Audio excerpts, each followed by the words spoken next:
Hello friend, welcome to my YouTube channel. अभी science का question discussion करने जा रहा हूँ। फर्स्ट क्वेश्चन है, गर्मी के मौसम में शरीर से निकलने वाले पसीना का सबसे महत्वपूर्ण कार्य क्या है।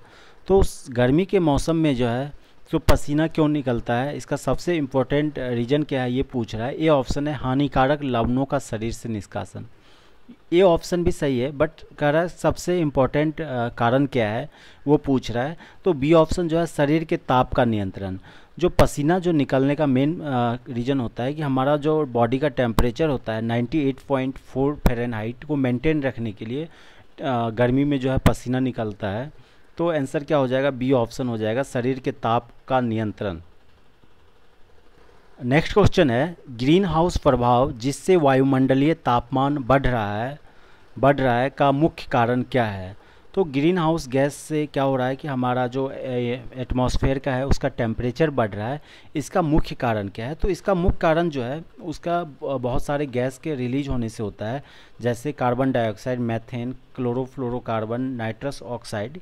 ये सब जितने भी गैस हैं ये सब जो है सो ग्रीन हाउस गैस का इफ़ेक्ट करता है, प्रभाव डालता है। और इस चारों गैस में सबसे ज़्यादा इफ़ेक्ट जो है कार्बन डाइऑक्साइड करता है। तो यहाँ पे जो ऑप्शन दिया है nitrogen, carbon dioxide, sulphur, oxygen, तो आंसर क्या हो जाएगा CO2 कार्बन डाइऑक्साइड मुख्य कारण है ग्रीन हाउस गैस का।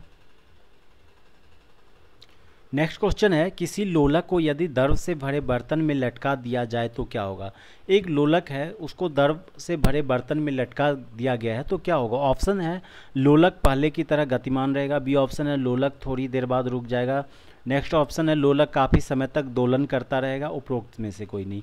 तो लोलक को जो है द्रव में लटका दिया गया है, तो जब ये जो है सो पहले काइनेटिक एनर्जी होगा और धीरे धीरे काइनेटिक एनर्जी जो है गतिज ऊर्जा जो है पोटेंशियल एनर्जी स्थितिज ऊर्जा में चेंज हो जाएगा। जब पूरी तरह से स्थितिज ऊर्जा में बदल जाएगा गतिज ऊर्जा, तो क्या होगा, लोलक जो है रुक जाएगा। तो इसका करेक्ट आंसर क्या हो जाएगा, लोलक थोड़ी देर बाद रुक जाएगा। लोलक जो है थोड़ी देर बाद रुक जाएगा जब काइनेटिक एनर्जी पूरी तरह से, गतिज ऊर्जा पूरी तरह से पोटेंशियल एनर्जी स्थितिज ऊर्जा में बदल जाएगा तब। अगला सवाल है, घाव पर फिटकिरी लगाने से रक्त स्राव रुक जाता है क्योंकि। तो जब फिटकिरी लगाया जाता है तो ब्लड को जो है क्लॉटिंग करता है, स्कंदित करता है, जिससे जो है सो खून निकलना बंद हो जाता है। तो आंसर क्या हो जाएगा, ए ऑप्शन जो है फिटकिरी रक्त को स्कंदित करके थक्का बना देता है। नेक्स्ट क्वेश्चन है, निम्नलिखित में से कौन विद्युत का संचरण नहीं करता है। कौन इलेक्ट्रिक कंडक्टिविटी नहीं करता है ये पूछ रहा है। तो ऑप्शन है फ्यूज्ड NaCl, ठोस NaCl, ब्राइन विलियन, कॉपर। तो इसमें जो ऑप्शन बी दिया है ठोस NaCl, इसमें जो है विद्युत का संचरण नहीं होगा। विद्युत का संचरण कब होता है, जब किसी भी पदार्थ में, मैटर में मुक्त इलेक्ट्रॉन हो। तो ठोस NaCl में जो है सो फ्री इलेक्ट्रॉन, मुक्त इलेक्ट्रॉन नहीं होता है, इसलिए जो है बैड कंडक्टर होता है, विद्युत का संचरण नहीं होता है। तो आंसर क्या हो जाएगा, बी ऑप्शन ठोस NaCl। इसमें जो है मुक्त इलेक्ट्रॉन नहीं होता है ठोस NaCl में, इसलिए विद्युत का संचरण नहीं करता है। नेक्स्ट क्वेश्चन है, थर्मोप्लास्टिक होते हैं। थर्मोप्लास्टिक क्या होता है, जब इसको थर्मोप्लास्टिक जो होता है उसको आप हीट देके कोई भी शेप साइज में बदल सकते हैं और जब ठंडा होने के बाद वो सेट कर जाता है, यानी टेम्परेचर से ये सेट करता है। तो ए ऑप्शन जो है ऑप्शन है रेखीय बहुलक है। तो ये बहुत सारे कार्बन का एक चेन होता है, तो ये लीनियर पॉलीमर बोल रहा है, रेखीय बहुलक है, तो ये ए ऑप्शन भी सही है। नेक्स्ट ऑप्शन देखिए, मुलायम या गर्म करने पर पिघल जाता है।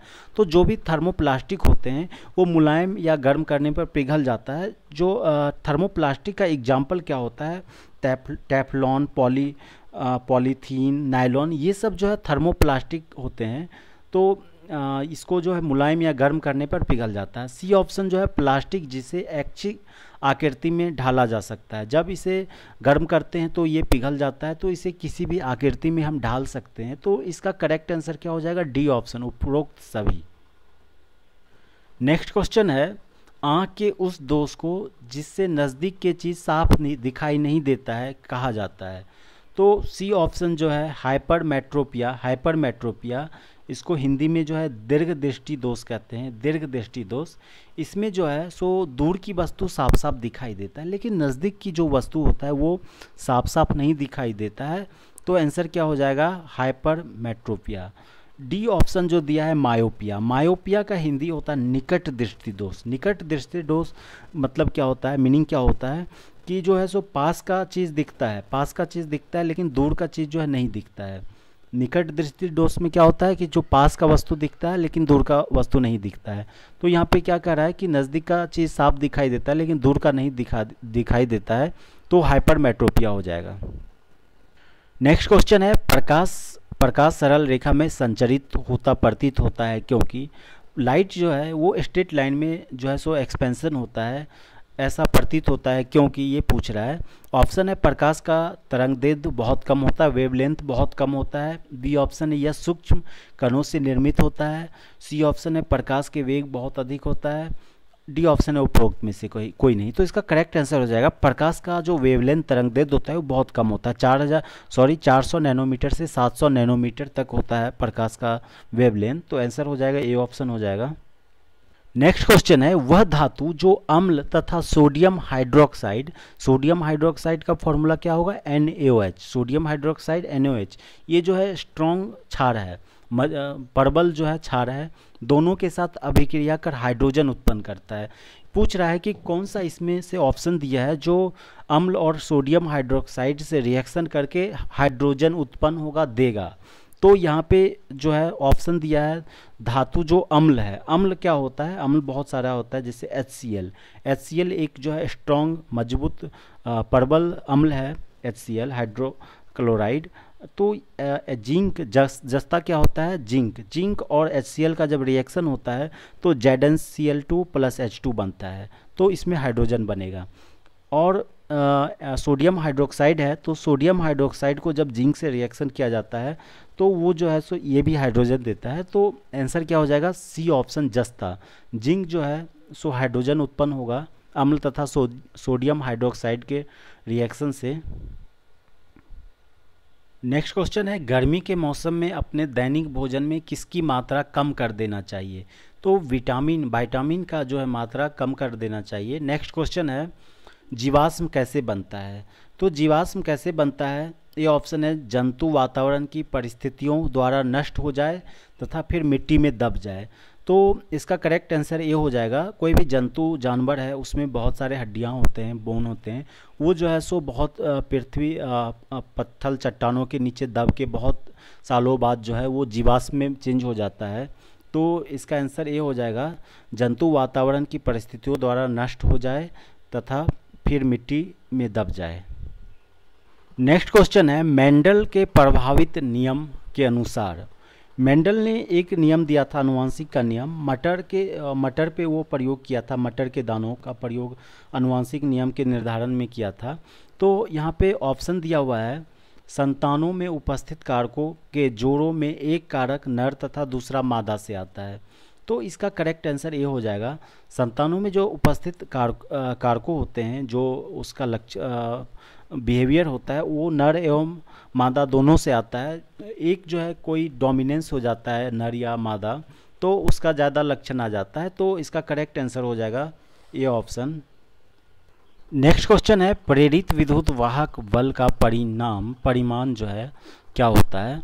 तो विद्युत वाहक बल क्या होता है, किसी परिपथ सर्किट में जो है दो खुले सिरों टर्मिनल के बीच एक इकाई आवेश प्रवाहित करने पर किए गए कार्य की मात्रा जो है सो दोनों बिंदुओं के बीच विद्युत वाहक बल कहलाता है।